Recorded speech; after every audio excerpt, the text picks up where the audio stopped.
ফজিলত এবং মর্যাদাপূর্ণ কয়েকটা দিনের একটা হলো আশুরার রোজা। এটার ব্যাপারে আল্লাহর প্রতি আমার ধারণা হলো, যদি কেউ এই রোজাটি রাখে, আল্লাহ সুবহানাহু ওয়া তাআলা তার পূর্বের এক বছরের ছোটখাটো গুনাহগুলো মাফ করে দেন। মাসের মধ্যে সম্মানিত 4টা মাস আছে, এর ভিতরে সবচেয়ে শ্রেষ্ঠ হলো এই মুহররম মাস, বছরের প্রথম মাস। এই সম্মানিত মাস উপলক্ষে আমার রুটিনে কোনো পরিবর্তন হয়েছে কি? এই জন্য আশুরা রোজা কয়টা রাখতে হবে? মুহররম মাসের সবচেয়ে দামি আমল কোন? মুহররম মাসে নারীদের স্পেশাল কোনো আমল আছে কিনা? নবী করিম সাল্লাল্লাহু আলাইহি ওয়াসাল্লাম বলেছেন, সিয়ামু ইয়াউমি আশুরা আহতাসিবু আলাল্লাহি আন ইউকাফিরা আস-সানাতাল্লাতী ক্বাবলাহা। আশুরার রোজা, এটার ব্যাপারে আল্লাহর প্রতি আমার ধারণা হলো, যদি কেউ এই রোজাটি রাখে, আল্লাহ সুবহানাহু ওয়া তাআলা তার পূর্বের এক বছরের ছোটখাটো গুনাহগুলো মাফ করে দিবেন। বান্দার হক বান্দার কাছ থেকে মাফ নিতে হবে, কবিরা গুনাহ তওবা করতে হবে, ছোটখাটো গুনাহগুলো এই আমলের মাধ্যমে আল্লাহ সুবহানাহু ওয়া তাআলা মাফ করে দিবেন। এছাড়া আশুরা রোজার আরেকটা বিশেষ ফজিলতের দিক হলো, রমজানের রোজা ফরজ হওয়ার আগে, এমনকি হিজরতেরও আগে নবী করিম সাল্লাল্লাহু আলাইহি সাল্লাম মক্কা যখন ছিলেন, কুরাইশরা আশুরার রোজা রাখতো। বছরে একটা রোজাই ছিল রমজান রোজা ফরজ হওয়ার আগে, সেটা হলো এই আশুরা। এবং নবী করিম সাল্লাল্লাহু আলাইহি সাল্লামও সে রোজা রাখতেন। মদিনায় আসার পর তিনি ইহুদিদেরকে দেখেছেন যে তারা আশুরার রোজা রাখে। অতএব তাদের রোজা রাখা দেখে নবী সাল্লাল্লাহু আলাইহি সাল্লাম জিজ্ঞাসা করলেন, তোমরা রোজা কেন রাখো? তারা বললো, এই দিনে মুসা আলাইহিস সালামকে আল্লাহ সুবহানাহু ওয়া তাআলা বিজয় দিয়েছেন, সেজন্য আমরা তার প্রতি শুকরিয়া আদায় করে রোজা রাখি, আশুরার রোজা। তখন নবী করিম সাল্লাল্লাহু আলাইহি সাল্লাম, এই ঘটনার পর নবী সাল্লাল্লাহু আলাইহি সাল্লাম বললেন, তাহলে আমরা বরং মুসা আলাইহিস সালামের প্রতি আল্লাহর অনুগ্রহের কারণে আরো বেশি শুকরিয়া আদায় করার আমাদের হক অধিকার আছে, আমরা তার প্রকৃত অনুসারী, তার কথা আসলে আমরা মানি, অতএব আশুরার রোজা আমরা রাখবো। তবে তাদের থেকে নিজেদের রোজাকে বৈচিত্র্যপূর্ণ স্বাতন্ত্র আনার জন্য নবী সাল্লাল্লাহু আলাইহি সাল্লাম বলেছেন, তারা আশুরা রোজা রাখে একটা, আমরা রাখবো। কারণ নবী সাল্লাল্লাহু আলাইহি সাল্লাম তার জীবনের শেষ বছর বলেছিলেন যে আমি যদি পরবর্তী বছর বেঁচে থাকি, তাহলে লা সুমান্না তাসিআ ওয়াল আশির, তাহলে মুহররমের 9 এবং 10 এই 2 দিন রোজা রাখতাম। এই জন্য আশুরা রোজা কয়টা রাখতে হবে? 2টা রাখা হলো সুন্নাত, আর সেই 2টা রোজা 9 এবং 10। এখন প্রশ্ন উঠতে পারে যে শুক্রবার রোজা রাখা তো হাদিসে নিষেধ আছে। এর উত্তর হলো যে শুক্রবারকে শুক্রবার হিসেবে রোজা রাখা নিষেধ, কিন্তু শুক্রবারে অন্য কোনো অকেশন এসে পড়লে, রমজান মাস শুক্রবারে পড়লে আপনি রোজা রাখবেন না। অতএব সেই হিসাবে আশুরা রোজার অংশ হিসেবে আপনি রাখতে পারেন। তাহলে এই বছর আশুরা রোজা 9, 10 অথবা 10, 11, তো 9, 10 রাখাটা অধিকতর উত্তম, সে রোজা রাখবো। আল্লাহ সুবহানাহু ওয়া তাআলা আমাদেরকে আমলের তৌফিক দান করুন। মুহররম মাসের সবচেয়ে দামি আমল কোনটি? মুহররম মাসের সবচেয়ে দামি আমল, মুহররম মাসের একমাত্র রুটিন আমল হলো বেশি বেশি নফল রোজা রাখা, মানে বিশেষ আমল এই মাস উপলক্ষে। অতএব নফল রোজা বিশেষ করে রাখবেন, যে যতটুকু পান, এটাই মাসের আমল। আশুরার করণীয় বর্জনীয় সম্পর্কে জানতে চাই। 10ই মুহররমকে আশুরা বলা হয়। 10ই মুহররমকে কি বলা হয়? আশুরা। মুহররমের 10 তারিখ, এটি কোরআন এবং হাদিসের দৃষ্টিকোণ থেকে খুবই গুরুত্বপূর্ণ এবং তাৎপর্যপূর্ণ একটা দিন। সারা বছরের ফজিলত এবং মর্যাদাপূর্ণ কয়েকটা দিনের একটা হলো আশুরা।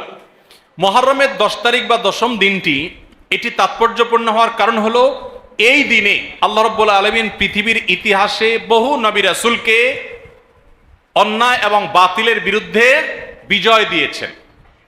অনেক বড় বড় ঘটনা এই দিনে ঘটেছে এবং কিয়ামতের আগে আরো ঘটবে। এই দিনের সবচেয়ে বড় ঘটনা যেটি ঘটেছে বা সবচেয়ে বড় আলোচিত ঘটনা হাদিসে, সেটি হলো এই দিনে আল্লাহ নবী মূসা আলাইহিস সালামকে আল্লাহ তাআলা ফেরাউনের বাহিনীর বিরুদ্ধে বিজয় দিয়েছেন। মূসা আলাইহিস সালাম এবং ঈমানদারদের বিজয়ের দিন এটি। আশুরার 10 তারিখ বা মুহররমের 10 তারিখ বা আশুরা, এটি হলো বিজয়ের দিন মূসা আলাইহিস সালামের এবং বনী ইসরাইলের। ফেরাউন তাদেরকে ধাওয়া করেছে, আল্লাহ তাআলা তাদের জন্য নীল নদে, আল্লাহ তাআলা তাদের জন্য নদীর উপরে রাস্তা করে দিয়েছেন। সেই রাস্তা তারা পার হয়ে গেছেন অলৌকিকভাবে, আর ফেরাউন তার বাহিনী সহ তাদের অনুসরণ করতে গিয়ে মাঝ নদীর দিকে নিমজ্জিত হয়েছে। এখনো ফেরাউনের লাশ মিশরের পিরামিডে আছে।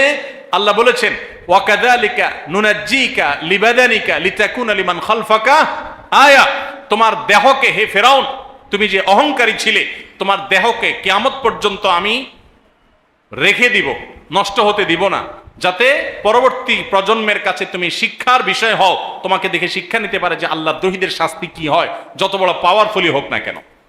তো যাই হোক, সেই আশুরা হলো মুহররমের এই 10 তারিখ। সেই আশুরা, এটার সাথে মুসা আলাইহিস সালামের বিজয় জড়িত, ফেরাউনের পরাজয় জড়িত, হক এবং বাতিলের দ্বন্দ্বের মধ্যে চূড়ান্ত এবং শেষ বিজয় হকের হয়, সেই শিক্ষা আশুরা আমাদেরকে দেয়। আশুরা উপলক্ষে আমাদের করণীয় হলো 2টা রোজা রাখা। সবচেয়ে উত্তম হয় 9 এবং 10 রাখা। কেন উত্তম? কারণ নবী করিম সাল্লাল্লাহু আলাইহি সাল্লাম যে বছর ওয়াফাত হয়েছে, তিনি বলেছেন, যদি আমি আগামী বছর বেঁচে থাকি, লা আসুমান্না তাসিআ ওয়াল আশির, তাহলে আমি 9 এবং 10 জিলহজের এই 2 দিন রোজা রাখবো। এই জন্য 9 তারিখ আর 10 তারিখ রোজা রাখা উত্তম। আর যদি 9-10 তারিখ রাখতে না পারেন তাহলে 10 আর 11 রাখবেন, 2টা রোজা রাখা উত্তম। ইহুদিরা শুধু একটা রোজা রাখে, নবী সাল্লাল্লাহু আলাইহি সাল্লাম আমাদের রোজাকে তাদের থেকে স্বতন্ত্র করবার জন্য, তাদের থেকে পৃথক করবার জন্য 2টা রোজার নির্দেশ দিয়েছেন। এই জন্য আশুরা উপলক্ষে 2টা রোজা রাখা সুন্নাত। মুহররম মাসে নারীদের স্পেশাল কোনো আমল আছে কিনা জানলে উপকৃত হতাম। মুহররম মাসে পুরুষদের জন্য যে আমলগুলো আছে আমাদের মা বোনদের জন্য একই আমল আছে, মা বোনদের জন্য আলাদা কোনো আমল নাই।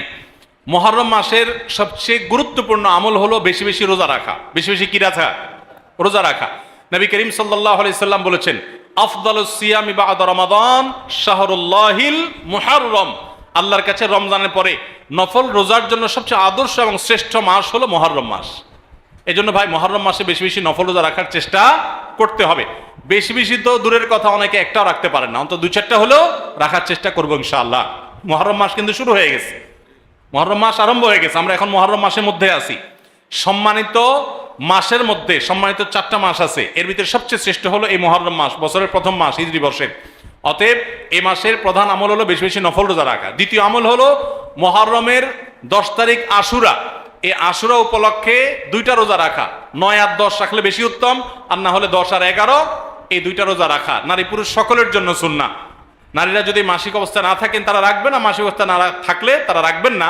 তাদের নিয়ত থাকলে আল্লাহ তাআলা তাদেরকে এমনিতেই সওয়াব দিবেন ইনশাআল্লাহ। তাহলে মুহররম মাসে আমল হলো বেশি বেশি রোজা রাখা, বিশেষ করে আশুরা রোজা রাখা। এর বাইরে মুহররম উপলক্ষে স্পেশাল কোনো আমল নাই যে এই মাসের জন্য আলাদা করে এটা করণীয় আছে। শেষ প্রশ্ন, সামনে মহররম মাস, মহররম মাসে বিশেষ আমলগুলো যদি জানাতেন। খুবই গুরুত্বপূর্ণ প্রশ্ন। আর কয়েকদিনের মধ্যেই মহররম মাস শুরু হতে যাচ্ছে। মহররম মাস হিজরি বর্ষের প্রথম মাস। এ মাসের সবচেয়ে বড় তাৎপর্যের বিষয় হলো এটা সম্মানিত 4 মাসের একটা। সম্মানিত মাস কয়টা ভাই? 4টা। কি কি? জিলকদ, জিলহজ, মুহররম, এই 3টা হলো ধারাবাহিক। জিলকদ, জিলহজ এবং মুহররম বছরের 11তম, 12তম আর প্রথম, এই 3টা মাস। আর চতুর্থ মাসটা হলো রজব ও মুদার, আল্লাযী বাইনা জুমাদা ওয়া শাবান, জুমাদাস সানি এবং শাবানের মধ্যবর্তী রজব মাস। এই 4টা মাসকে আল্লাহ তাআলা কোরআনে কারিমে সম্মানিত 4 মাস বলেছেন। সম্মানিত 4 মাস উপলক্ষে সাধারণ ভালো কাজগুলো, রুটিন যে ভালো কাজগুলো আছে সেগুলো নিয়মিত করা, এক্সট্রা কোনো ভালো কাজের নির্দেশনা নাই। আর গুনাহ থেকে বেশিরভাগ বেঁচে থাকতে হবে, কারণ আল্লাহ বলেছেন যালিকা দ্বীনুল কাইয়্যিম ফালা তাজলিমু ফিহিন্না আনফুসাকুম। সম্মানিত মাসগুলোতে তোমরা নিজেদের প্রতি অবিচার করবা না, অর্থাৎ পাপাচার করবা না। অন্য সময় তো পাপাচার করা যাবেই না, এই মাসে বিশেষভাবে পাপাচার থেকে বেঁচে থাকার চেষ্টা করতে হবে। এখন এই যে জিলহজ যাচ্ছে, মুহররম আসছে, 2টাই কিন্তু সম্মানিত মাস। এই সম্মানিত মাস উপলক্ষে আমার রুটিনে কোনো পরিবর্তন হয়েছে কিনা? রুটিনে পরিবর্তন দূরে থাকুক, আপনি একবারও মনে করেছেন কিনা একটা সম্মানিত মাস আমি অতিক্রম করছি, এটা আপনার মাথায় একবারও আসছে কিনা? যদি না আসে তাহলে আপনি আল্লাহর দেয়া সম্মানিত মাসের সম্মান দিলেন না। এজন্য আমাদের অন্তত এই ধারণাটা মাঝে মধ্যে জেগে উঠতে হবে মনের মধ্যে যে আমরা সম্মানিত মাস ক্রস করছি, অতিক্রম করছি। তাহলে মুহররম মাস সম্মানিত মাসের ভিতরে সবচেয়ে সম্মানিত মাস। নবী করিম সাল্লাল্লাহু আলাইহি ওয়াসাল্লাম এই মাসের একটা বিশেষ করণীয় স্থির করেছেন, সেটা হলো বেশি বেশি নফল রোজা রাখা। মুহররম মাসে বেশি বেশি রোজা রাখা। তিনি বলেছেন আফদালুস সিয়ামি বা'দা রমাদান শাহরুল্লাহিল মুহররম। সহিহ মুসলিমের হাদিস যে রমজানের পর আল্লাহর কাছে সবচেয়ে উত্তম রোজা হলো আল্লাহর মাস মুহররম মাসের রোজা। এই জন্য এই মাসে বেশি বেশি আমরা নফল রোজা রাখবো ইনশাআল্লাহ। এই মাসের তাৎপর্যের আরেকটা কারণ হলো এই মাসে আশুরা আছে, অর্থাৎ মুহররমের 10 তারিখটা বিশেষ তাৎপর্য পূর্ণ একটা দিন, যেদিনে আল্লাহ তাআলা মূসা আলাইহিস সালামকে মুক্তি দিয়েছেন ফেরাউনের বাহিনীর বিপরীতে, এবং নবী সাল্লাল্লাহু আলাইহি সাল্লাম সেই ঘটনায় আল্লাহর কৃতজ্ঞতা আদায় করে মূসা আলাইহিস সালামের সপক্ষে তিনি আল্লাহর কাছে সিয়াম পালন করেছিলেন, এবং আশুরার দিনে রোজা রাখার ফলে 1 বছর পূর্বের গুনাহ মাফ হয়ে যায়। এবং আশুরার সাথে আরো একদিনে রোজা রাখে 9 অথবা 11 মুহররম, 10 তারিখে তো বটেই, তার সাথে 9 তারিখ অথবা 11 তারিখ প্লাস করে 2টা রোজা রাখা হলো সুন্নাহ। এটা হলো মুহররম মাসের করণীয়। সারা মাসে বেশি রোজা রাখা, আশুরার রোজা রাখা বিশেষভাবে, আর সম্মানিত মাস হিসাবে এ মাসের সম্মান দিয়ে চলা, এ হলো মুহররম মাসের করণীয়। এর বাইরে মুহররম মাসকে ঘিরে আমাদের দেশে তাজিয়া মিছিল, শোক মিছিল সহ নানাবিধ কার্যক্রম আমাদের চোখে পড়ে। এগুলোর সাথে কোরআন বা সুন্নাহর কোনো সম্পর্ক নেই, এগুলো মন গড়া এবং বেদাত। যেই দিনে আশুরার দিনে রোজা রাখার কথা বলা হয়েছে সেই দিনে লাল ডেক বসায় যদি খিচুড়ি খায় তাহলে সুন্নাহর খেলাফ কাজ হবে, আরো সে কাজটি আমাদের দেশে হচ্ছে। সুন্নাহর প্রচলন নাই, বেদাতের প্রচলন আছে। মুহররম মাস হিজরি সনের প্রথম মাস। এ মাস সম্মানিত 4 মাসের মধ্যে সবচেয়ে মর্যাদাপূর্ণ মাস। সম্মানিত 4টি মাসের মধ্যে সবচেয়ে মর্যাদাপূর্ণ মাস হলো মুহররম মাস। মুহররম শব্দের অর্থ হলো সম্মানিত, নামই যার পরিচয়। অর্থাৎ এই মাসকে আল্লাহ সুবহানাহু ওয়া তাআলা মর্যাদা দিয়েছেন, সম্মান দিয়েছেন। এই মুহররম মাসটি শুরু হয়েছে মাত্র 2 দিন হলো। অতএব এই মাস জুড়ে একজন মুসলিম হিসাবে এই মাসের প্রতি মর্যাদা বোধ আমাদের অন্তরে লালন করতে হবে, জাগ্রত রাখতে হবে। আর এই মাসটিকে নবী করিম সাল্লাল্লাহু আলাইহি সাল্লাম শাহরুল্লাহ বলেছেন, আল্লাহর মাস বলেছেন। মাস তো সবই আল্লাহ তাআলার, তারপরে এটাকে স্পেশালি আল্লাহর মাস বলার মানে হলো এই মাসটার বিশেষ গুরুত্ব বোঝানো।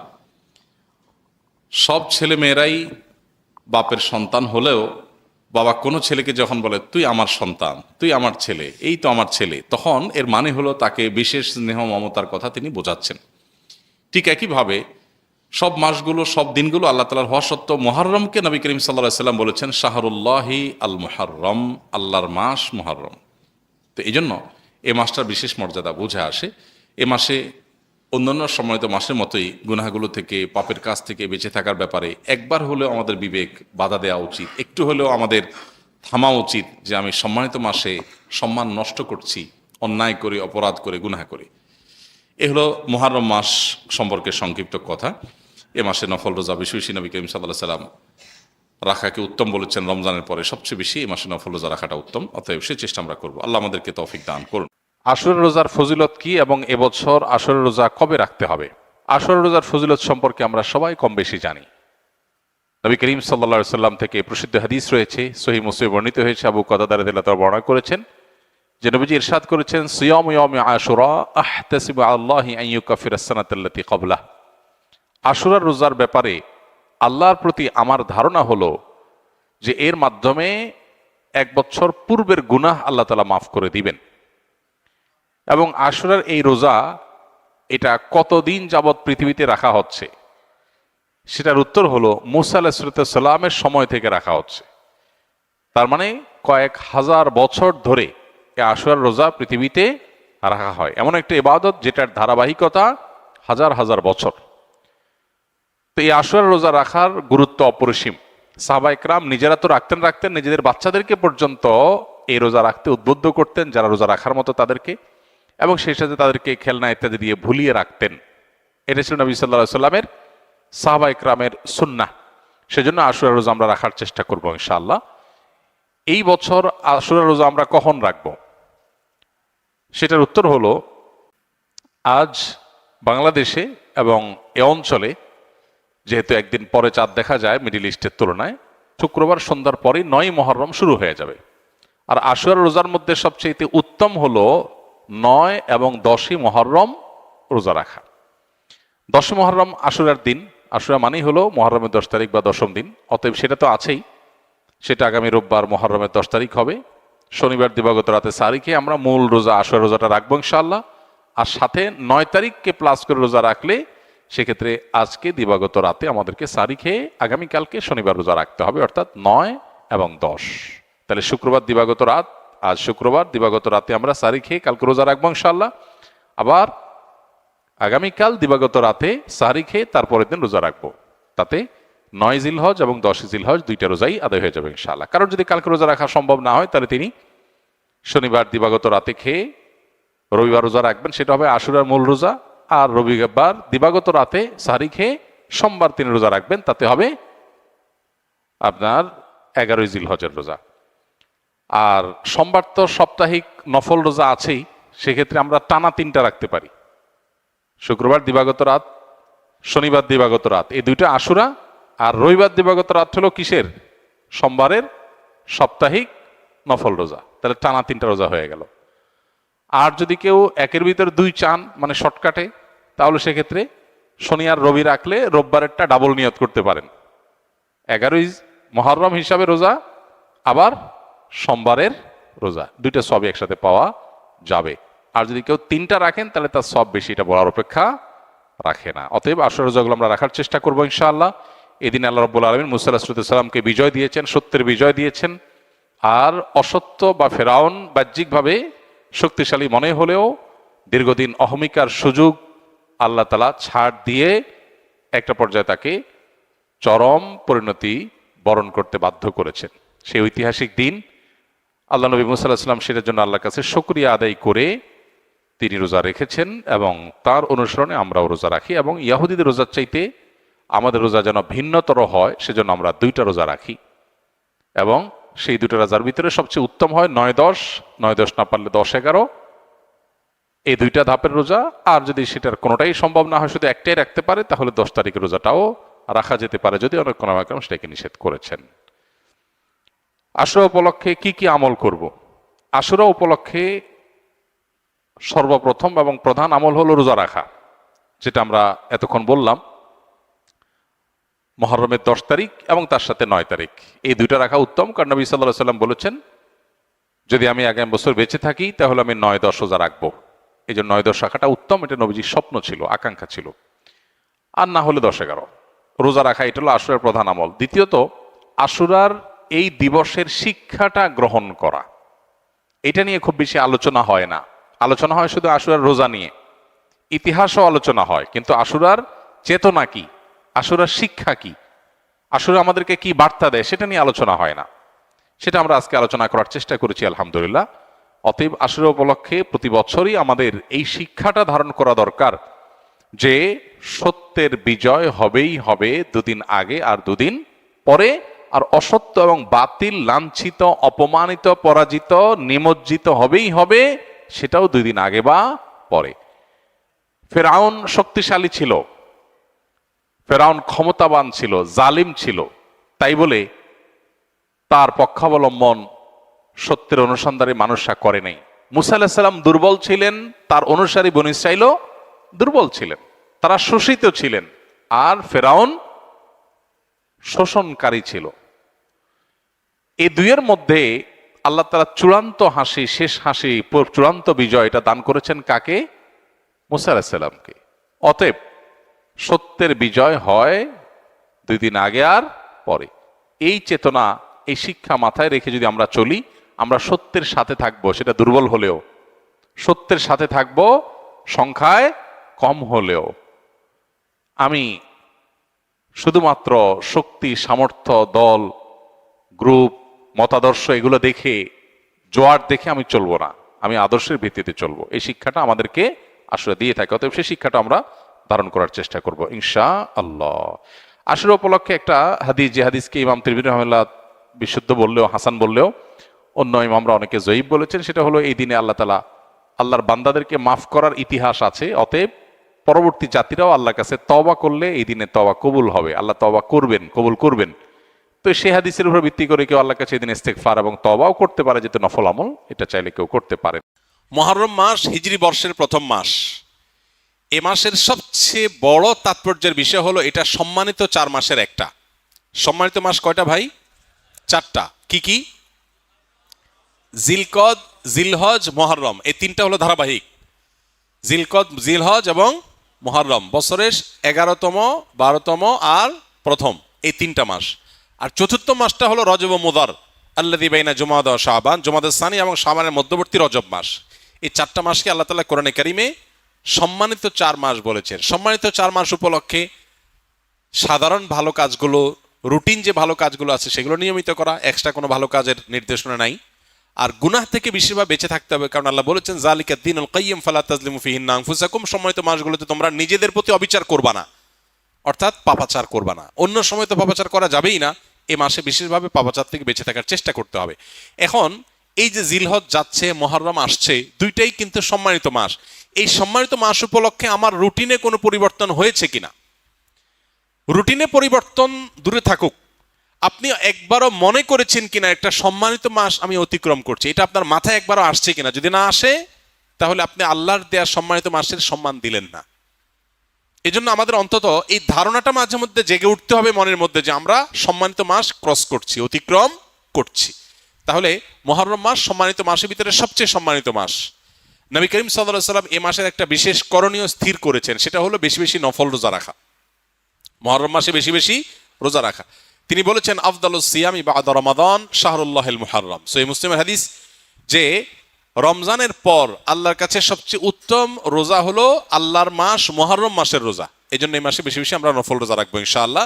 এই মাসের তাৎপর্যের আরেকটা কারণ হলো এই মাসে আশুরা আছে, অর্থাৎ মুহররমের 10 তারিখটা বিশেষ তাৎপর্য পূর্ণ একটা দিন, যেদিনে আল্লাহ তাআলা মুসা আলাইহিস সালামকে মুক্তি দিয়েছেন ফেরাউনের বাহিনীর বিপরীতে, এবং নবী সাল্লাল্লাহু আলাইহি সাল্লাম সেই ঘটনায় আল্লাহর কৃতজ্ঞতা আদায় করে মুসা আলাইহিস সালামের সপক্ষে তিনি আল্লাহর কাছে সিয়াম পালন করেছিলেন, এবং আশুরার দিনে রোজা রাখার ফলে 1 বছর পূর্বের গুনাহ মাফ হয়ে যায়।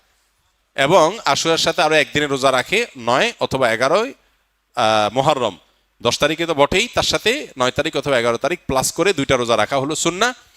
এটা হলো মুহররম মাসের করণীয়। সারা মাসে বেশি রোজা রাখা, আশুরার রোজা রাখা বিশেষভাবে, আর সম্মানিত মাস হিসাবে এ মাসের সম্মান দিয়ে চলা, এ হলো মুহররম মাসের করণীয়। এর বাইরে মুহররম মাসকে ঘিরে আমাদের দেশে তাজিয়া মিছিল, শোক মিছিল সহ নানাবিধ কার্যক্রম আমাদের চোখে পড়ে। এগুলোর সাথে কোরআন বা সুন্নাহর কোনো সম্পর্ক নেই, এগুলো মন গড়া এবং বেদাত। যেই দিনে আশুরার দিনে রোজা রাখার কথা বলা হয়েছে সেই দিনে লাল ডেক বসায় যদি খিচুড়ি খায় তাহলে সুন্নাহর খেলাফ কাজ হবে। আরো সে কাজটি আমাদের দেশে হচ্ছে। সুন্নাহর প্রচলন নাই, বেদাতের প্রচলন আছে। আল্লাহ আমাদেরকে বুঝার তৌফিক দান করুন। হিজরি সন, নবী করিম সাল্লাল্লাহু আলাইহি সাল্লামের হিজরতকে কেন্দ্র করে যে সনের গণনা আরম্ভ হয়েছে সেই সনটাকে বলা হয় হিজরি সন। আর গোটা পৃথিবীর মানুষের কাছে অতি পরিচিত আরেকটা সন হলো ঈসাই সন বা খ্রিস্টীয় সন, যেটাকে আমরা ইংরেজি সন বলে জানি। আসলে ইংরেজি সন না, এই সনটার নাম আসলে কি ঈসাই সন বা খ্রিস্টীয় সন। খ্রিস্টানদের অথবা খ্রিস্টান ধর্ম সংশ্লিষ্ট সন হলো ঈসাই সন, যেটাকে আমরা ইংরেজি সন বলি। এটা কোনো ইংরেজি সন না। এই সনের গণনা আরম্ভ হয়েছে ঈসা আলাইহিস সালামকে কেন্দ্র করে, সেজন্য এটাকে ঈসাই সন বলা হয়। এই সন গণনার সূচনা হয়েছে খ্রিস্টান ধর্ম বিশ্বাসের আলোকে, সেজন্য এটাকে খ্রিস্টীয় সন বা খ্রিস্টাব্দ বলা যায়। কিন্তু এর সাথে ইংরেজির কোনো সম্পর্ক নেই, ফলে এটাকে ইংরেজি সন বলা মোটা দাগে ভুল, যেটা আমরা করি। একটা ধর্মীয় সনকে আমরা সেকুলার সনে পরিণত করেছি। খ্রিস্টীয় সন, ঈসাই সন, এটা কোনো সেকুলার সন না। এটা একটা কোন সন? ধর্মীয় একটা সন। যেই সনের সাথে সম্পর্ক কিসের? ঈসা আলাইহিস সালামের।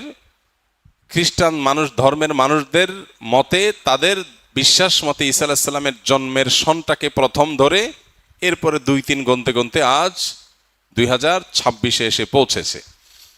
তো এই সন গণনাটা মূলত খ্রিস্টান ধর্ম বিশ্বাসকে কেন্দ্র করে বা খ্রিস্টানদের ধর্মীয় ইস্যুকে কেন্দ্র করে, সেজন্য এটা খ্রিস্টীয় সন, খ্রিস্টান ধর্মের মানুষের বিশ্বাস কেন্দ্রিক সন।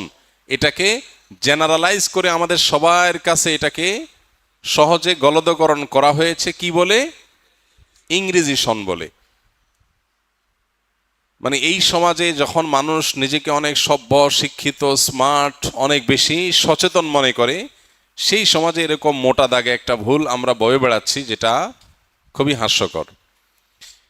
আর যে সনটার ব্যাপারে প্রশ্ন এসছে সেটা হলো হিজরি সন। হিজরি সন হলো মূলত নবী করিম সাল্লাল্লাহু আলাইহি সাল্লামের হিজরতকে ঘিরে যেই সন এর গণনা শুরু হয়েছে সেটা হলো হিজরি সন। হিজরি সনকেও আমরা অনেকে না জেনে না বুঝে আরবি সন বলি।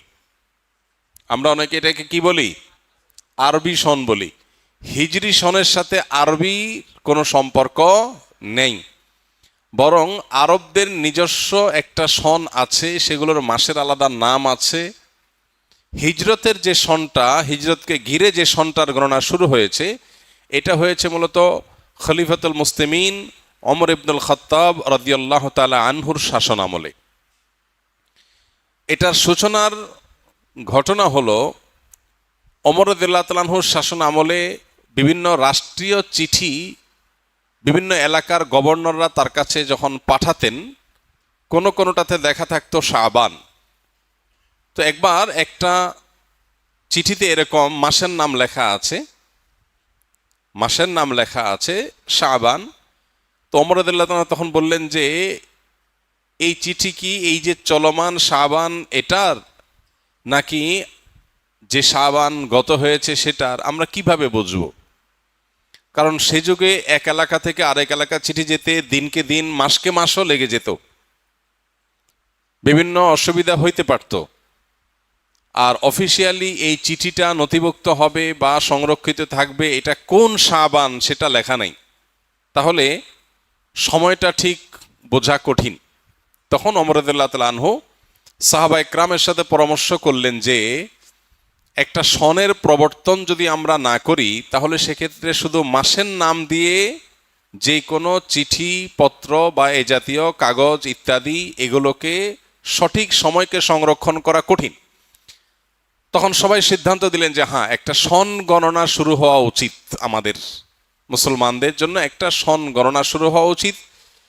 খেলাফতে রাশেদার, খোলাফায়ে রাশেদার শাসন কার্য পরিচালনা সুষ্ঠুভাবে করবার প্রয়োজনে, সময়ের সঠিক গণনার প্রয়োজনে একটা সন গণনা শুরু হওয়া দরকার। এই সিদ্ধান্তে যখন সবাই উপনীত হলো তখন প্রশ্ন আসলো যে কোন ঘটনাকে কেন্দ্র করে সন গণনা শুরু হবে। খ্রিস্টানরা যেরকম ঈসা আলাইহিস সালামের জন্মের বছরকে এক ধরে এরপরে 2, 3, 4, 5 গুনতে গুনতে আজ এ পর্যন্ত এসেছে, আমরা মুসলমানরা আমরা যখন সন গণনা শুরু করব আমরা কোথা থেকে শুরু করব? অনেকে অনেক মতামত দিলেন, এক একজন এক এক মতামত দিলেন। কেউ অনারবীয় বিভিন্ন কৃষ্টি কালচার সভ্যতা সেগুলোকে সামনে রেখে সন গণনার কথা বললেন। কেউ নবী করিম সাল্লাল্লাহু আলাইহি সাল্লামের নবুয়ত লাভের বছরকে এক ধরে তারপর থেকে সন গণনার কথা বললেন। এরকম আরো একাধিক মতামত দেয়া হলো।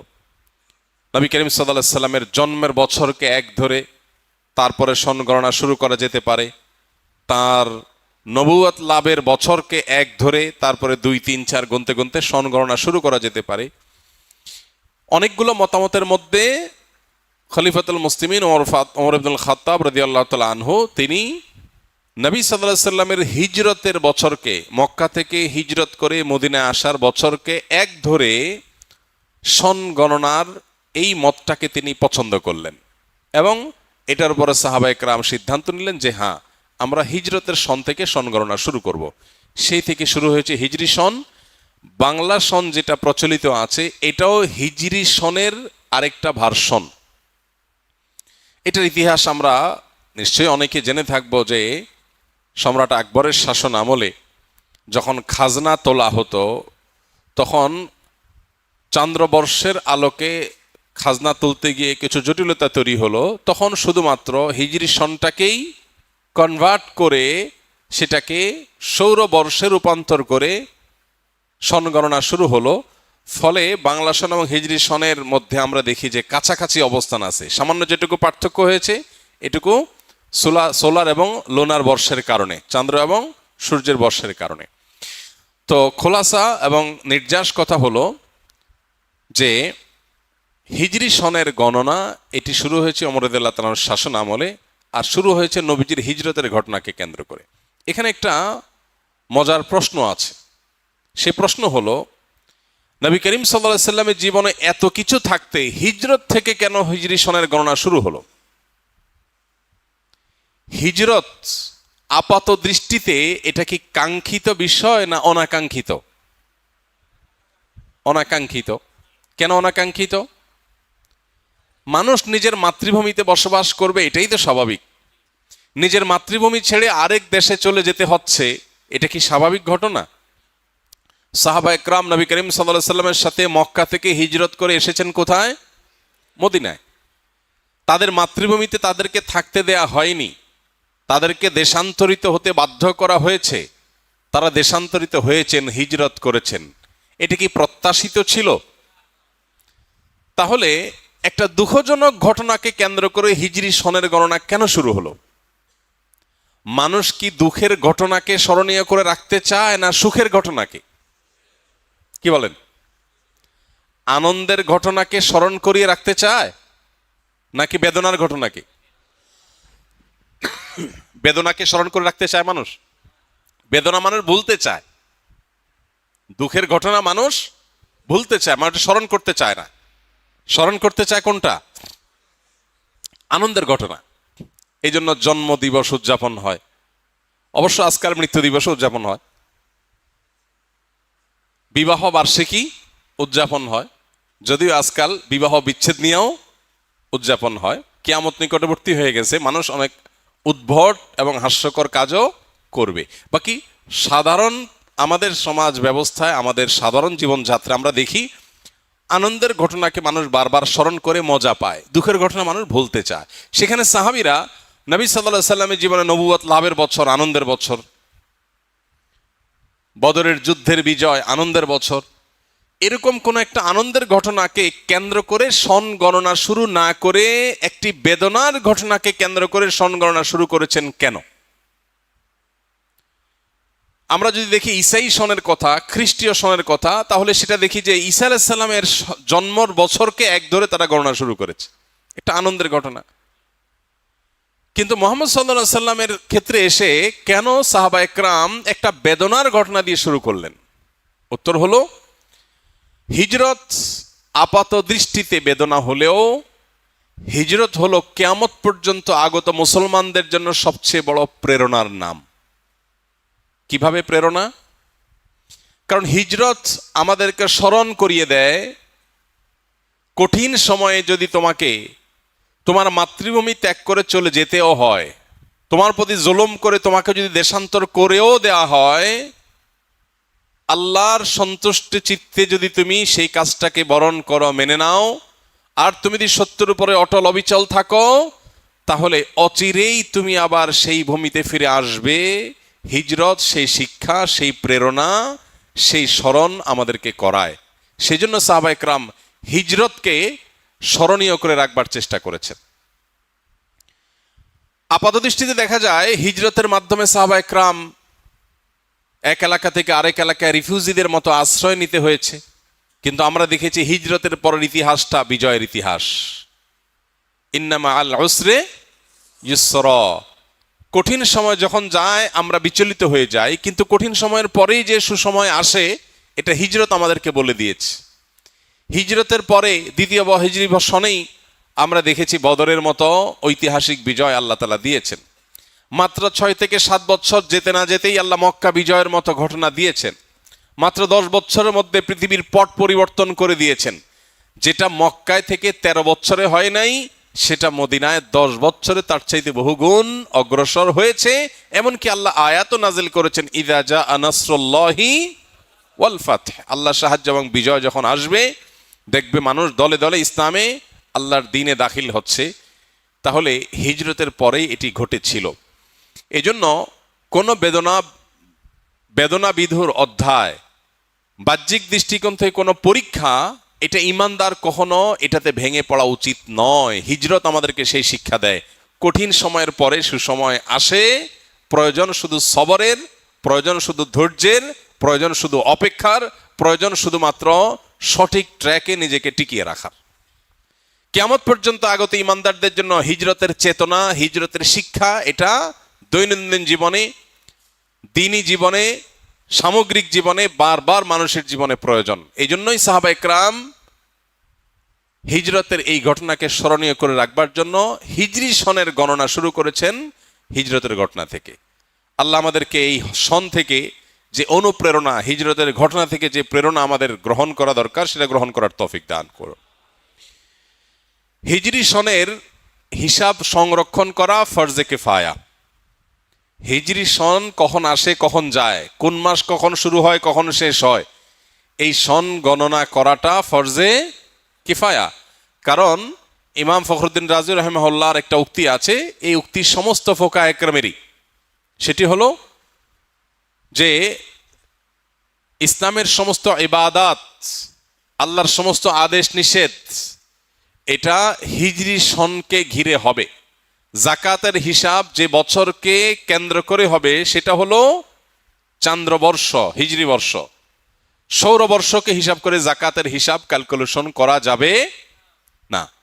ঠিক একইভাবে আমরা সিয়াম, রমাদান, ঈদ, ঈদুল ফিতর, ঈদুল আজহা, তারপরে জিলহজের প্রথম দশক, মুহররম, আশুরা, এসব আমলগুলোর উদযাপন, এই আমলগুলো আমরা বাস্তবায়ন করব যেই সনকে ফলো করে, সেটা হলো চান্দ্রবর্ষ, হিজরি বর্ষ, সৌরবর্ষ না।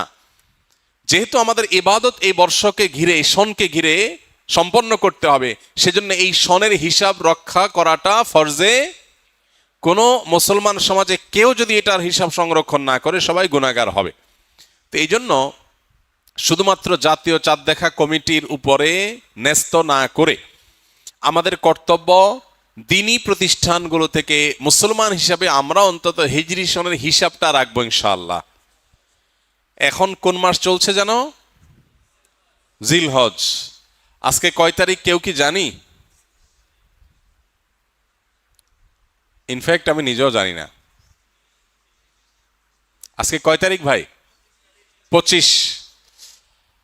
হ্যাঁ, শেষের দিকে আমরা আছি এটুকু জানি, কিন্তু এক্সাক্ট তারিখটা আমরা জানি না। এটা একটা ত্রুটি আমাদের এটা একটা ত্রুটি। আমরা চেষ্টা করব ইনশাআল্লাহ হিজরি সনের তারিখ কখন আসে কখন যায় ঠিক রাখবার। আমাদেরকে চাঁদের 13, 14, 15 এই 3 দিনে রোজা রাখার নির্দেশ করেছেন নবী করিম সাল্লাল্লাহু আলাইহি সাল্লাম, যে 3 দিনকে বলা হয় আইয়ামে বীজ। আইয়ামে বীজ চাঁদের, চান্দ্র মাসের 13, 14, 15। তাহলে এই 13, 14, 15 এই দিনগুলোতে রোজা রাখার জন্য হলেও তো এই মাসের হিসাব আমাদের রাখতে হবে কি হবে না? তাহলে আমরা চেষ্টা করব কিছু লোক হলেও এটা হিসাব সংরক্ষণ করার। আল্লাহ আমাদেরকে তৌফিক দান করুন।